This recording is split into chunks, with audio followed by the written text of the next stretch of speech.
Now available in paperback and e-readers, John Haynes, Taking Care of Business. The man who rules the world breaks in a brand new partner to help him take care of business in this action-packed, all-new John Haynes series adventure. Get John Haynes, Taking Care of Business at paperback and e-readers at online booksellers everywhere.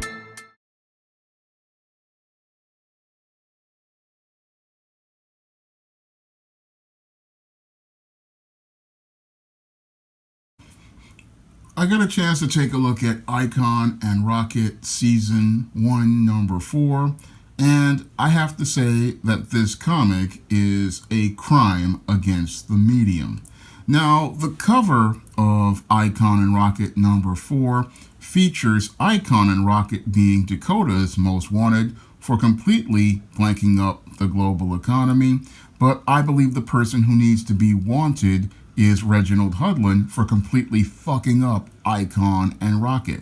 Now, in this fourth issue, he practically shows that he has no skills for the craft of comic writing, and this big issue that's supposed to pay off the building storylines falls completely apart because your Reginald Hudlin knows absolutely nothing about pacing, knows absolutely nothing about character development, and knows absolutely nothing about storytelling. Now, this fourth issue is an absolute disaster, and it's a complete hot mess of a comic. And this cover just shows you how your Reginald Hudlin is more focused on identity politics rather than crafting a really well-crafted story. Now, this cover is showing how your Icon and Rocket, again, are Dakota's most wanted. And this cover really is just shows how it's all about your Reginald Hudlin pushing his far-left social justice narratives and not going out here and crafting a solid story featuring Icon and Rocket like we used to get from your Dwayne McDuffie back in 1993. Now, this fourth issue opens up after giving us this super woke cover and shows us Raquel's mother being attacked by your Benedict Lord. Now, your Benedict Lord is the evil white man who has been out here stalking Icon ever since the mothership wound up blowing up back in the 1800s. And he's supposed to be the contrast to Icon, who replaced Oblivion in the original Icon comics, and this evil white man is supposed to be showing us how much of a monster he is by going after Raquel's mother in the aftermath of Icon and Rocket going out here and declaring their war on drugs in the third issue. So we have your Benedict Lord going out here looking to go and get even with Raquel's mother in an effort to lure out Icon, and this is, again, it's a sloppy payoff because we have this evil white man turning into a monster and no real build up to anything. It just comes out of nowhere, and now he's going out here, and we've got Xiomara on the second page showing off, trying to go to get her sword, and then out of nowhere, because we don't really have good transitions, Icon is firing a blast at this guy, Benedict Lord's back. And I'm, again, wondering where Icon came from, because in the third issue, we had your Icon. He was in his ship going out here to try to get there in time. And then we have your Xiomara cutting off the head of Benedict Lord. And after that, she gets her out of there and jumps down all those stories to show how powerful she was, but she wasn't powerful enough to beat the evil white man. No, that's Icon's job, but it really doesn't really matter in this book because the book has extremely jumbled pacing and really weak character development. And in the aftermath of all of this, we get Rocket saying, "That's what you get. Nobody messes with my mama. But your mama wouldn't have been in trouble had you not been trying to play Ms. Tough without your mask on." I mean, I thought this was a lesson learned if you had read the book with the John Byrne cover about Rocket taking off her belt, and that led to that guy, whatever his name was, Young, participating in a mass shooting in that old issue of 93.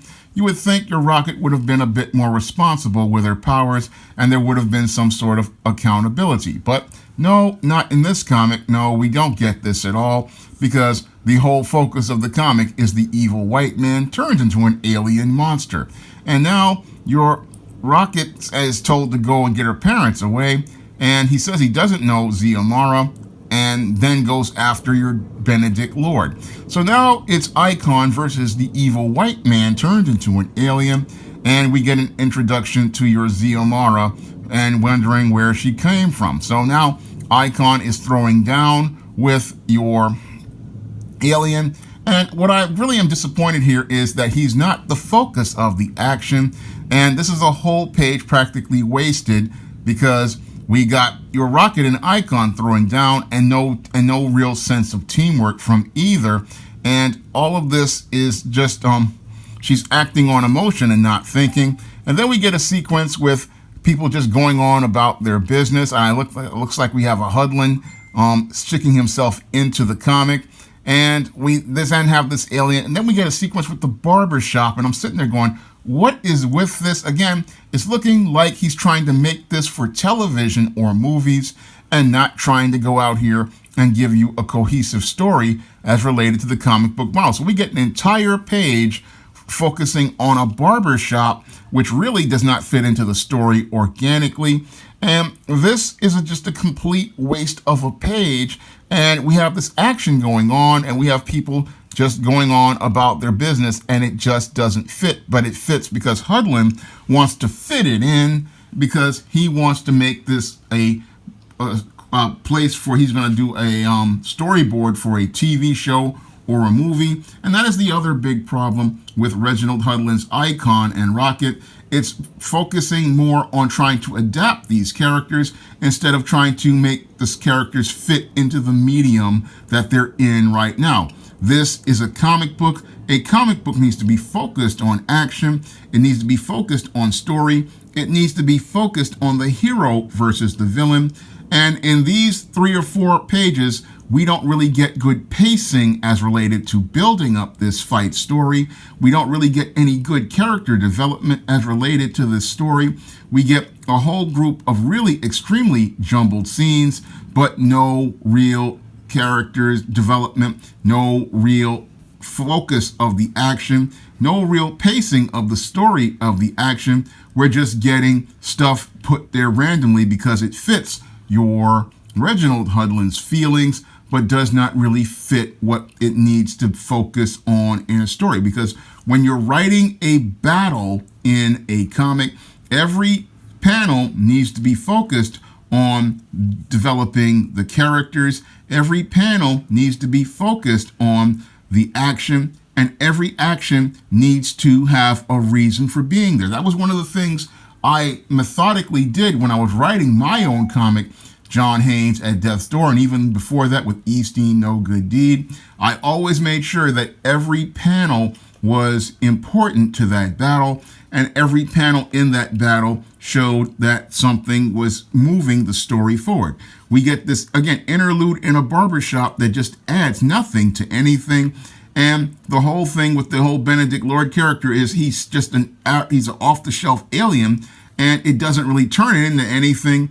Then we go out here and we have got people in the street shooting at the alien. Again, more scenes that are there just for the sake of being there and not there because they need to be there to move the story forward. It's just random sequences meant to just try to make it look like the action going on in the neighborhood, but you could do that with a few little off-panel jokes or a little off-panel stuff. And the whole thing is the action is supposed to be between Icon and the monster, and then we have Xiomara showcasing her telekinetic powers along with her sword. And why didn't we get a showcase of these powers before? Again, really poor writing, really poor pacing, and not really good at character development. And we get the Rocket versus the alien again, and we get Icon. He's supposed to be so beaten up by this alien that he's starting to revert his form. I mean, this is just not really what Icon is all about, and it's Reginald Hudlin trying to after getting his wish fulfillment in issue number 3, now wanting to go and try to make a big action movie in issue number 4 and failing miserably because your Icon, he's double tough and he could have handled this guy fairly easily, but he's trying to make it look like he's something and it's not really there. And now your Xiomara is made to look like a Wonder Woman prototype, and she's got her own plane, so she's got her own invisible jet with a heart on it.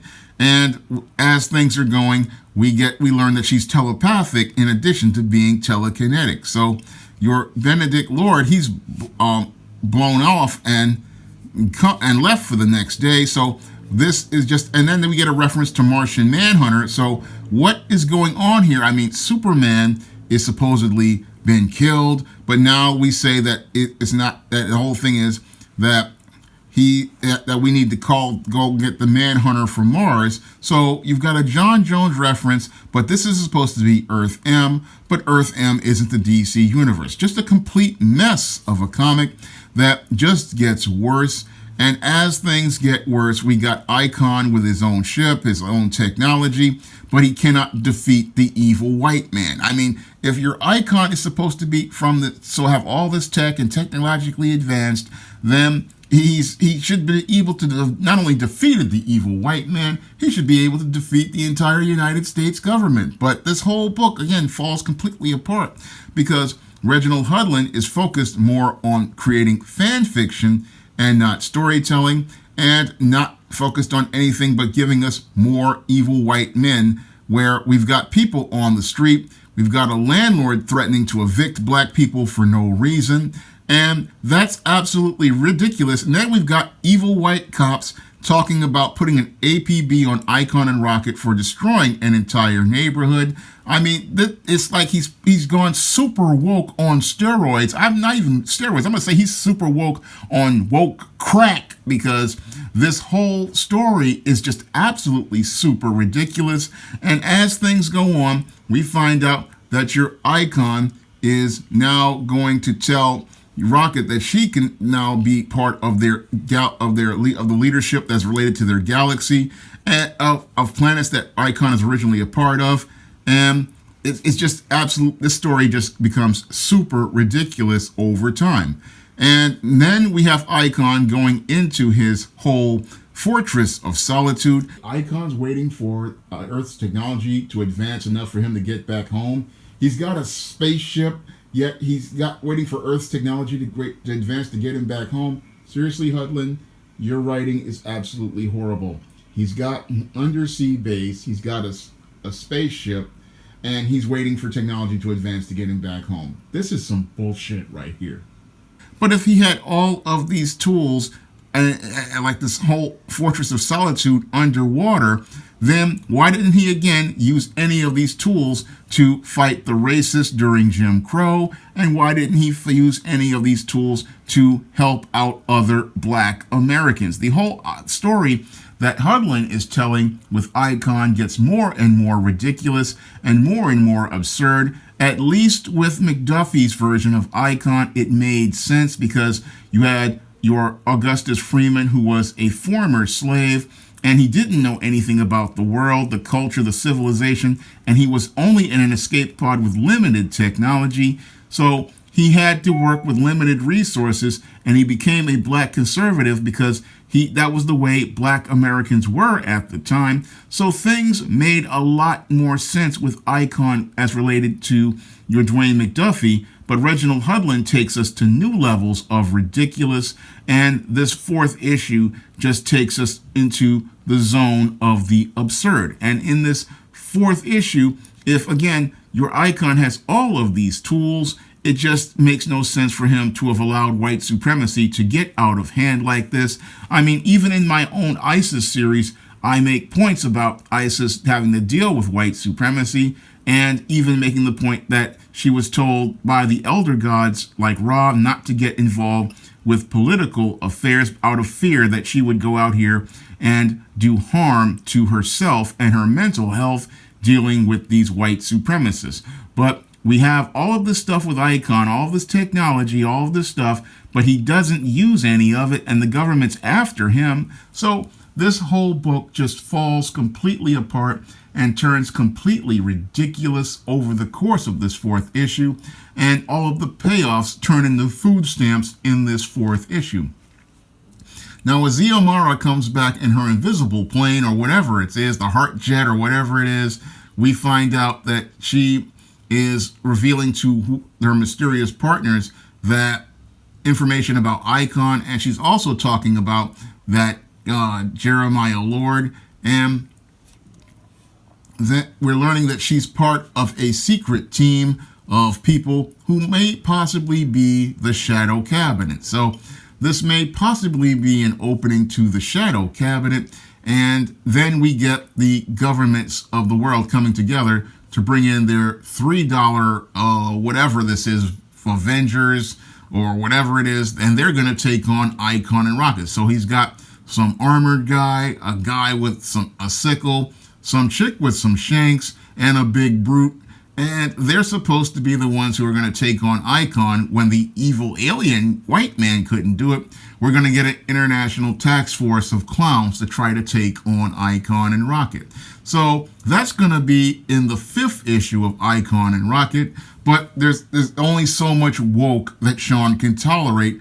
And I don't know about this book anymore. All I know is I am just disappointed to see these characters disgraced like this and degraded like this by Hudlin's bad writing, and him turning this book into his own personal fantasies and trying to put them up here instead of giving us a good quality Icon and Rocket story where we see two characters learning from each other, the Rocket character learning about the world of the past from Icon, and then Icon learning about the world of today from Rocket. That whole culture aspect of Icon is completely gone, and what's sad is the action and adventure here in the story, it just falls completely apart due to Reginald Hudlin's bad storytelling and his obsession with trying to either get a Netflix deal or a CW deal, because that's the kind of covert contract he's got with this kind of storytelling. He wants to go out here and create the next Black Lightning, and he wants to go out here and make the next big show. And that's what he's writing to, but that's writing from a position of weakness. A good writer just writes great stories, and then the great stories get adapted. But no, your Reginald Hudlin, what he wants to do is turn these characters into cash cows, and he's showing us that with his food stamp writing, he's really endangering the welfare of the Milestone characters with his absolutely bad storytelling. And I am just, again, absolutely disgusted with this 4th issue, which is the penultimate pile of crap as related to Milestone returning, because with this 4th issue, your Reginald Hudlin really just shows he's not the writer for this book. He's not the writer for these characters, and he really does not get the characters or the story for Icon and Rocket. He really does not understand who these characters are and what they're about. No, he does not get them at all.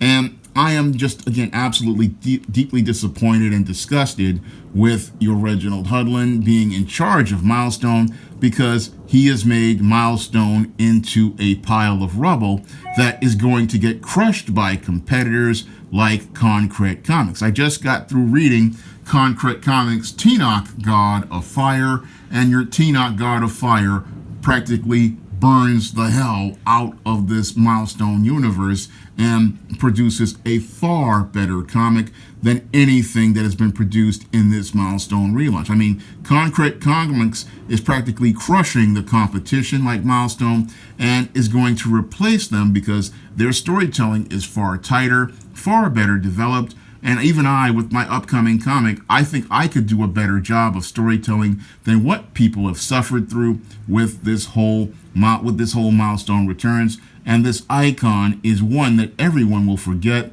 And this whole Milestone universe, as I see it, is going to go the way of your Vertigo relaunch from 2018. That's how bad the writing is in this comic. And this 4th issue is heading towards a grand finale, which may lead to us not seeing Milestone for another 20 years. Now, my first comic, Esteem No Good Deed, is available on Amazon.com in Kindle format for 99 cents. So if you want to try out a comic from my style of storytelling, you can pick it up on Kindle for 99 cents by clicking the link in the description box. And my first full comic, John Haynes at Death's Door, will be available on Kickstarter soon. Antonio Balderi is 2/3 finished with the art. We finished Act 2, and now we're on to Act 3, and we're headed towards the home stretch of finishing the art for the comic. And from there, I go to the letterers, and then I'll eventually hoping to get this book to the printers sooner rather than later. But until then, you can pick up some of my action-packed African-American prose fantasy like the Isis series, the Esteem series, the John Haynes series, and the books of the Spencerella trilogy. You can find all those books on Amazon.com in paperback and Kindle format. You can also find it on Smashwords, the iBookstore, and Google Play. That's all I have to say for this video. You can comment, rate, and subscribe. Now available on paperback and e-readers, The Temptation of John Haynes. Give in to temptation and pick up this action-packed African-American paranormal romance. Get The Temptation of John Haynes